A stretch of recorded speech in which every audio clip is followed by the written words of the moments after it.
ngayon may muka ang anti-Marcos Bloc at ang muka ay Vice Presidente. Opo. Dito naman po sa mga posibleng dadami pa ba yung magsasalita laban dito sa kasulukuyang pamumuno po, Prof, after nitong deklarasyon po ni Vice President Sara Duterte? Kasi nakita naman natin yung mga nagsasalita, lalo na pag sa government po, alam natin yung nangyayari sa kanila. Yung mga mensahero mismo, yung inaatake, hindi yung mga argumento, mga sinasabi pong mga aligasyon. Prof.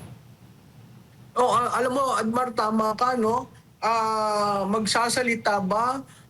Ako'y naniniwala na ang pahayag ni Vice Presidente Inday ay magpapalakas ng kanilang loob. Naniniwala ako na ngayon may tumindig na leader. Ayokong gamitin yung oposisyon kasi ibang klase yung oposisyon, hindi mo maintindihan kung sino. Anti-Marcos Bloc, no? Na ngayon may muka ang anti-Marcos Bloc at ang muka ay Vice Presidente. Kung ikaw ay may gustong sabihin, kung ikaw ay may alam sa mga nangyari dito sa flood control project, hindi lang yan, sa PDIC, sa PhilHealth, lahat. Nandyan si Vice Presidente. So ngayon may muka at may leader.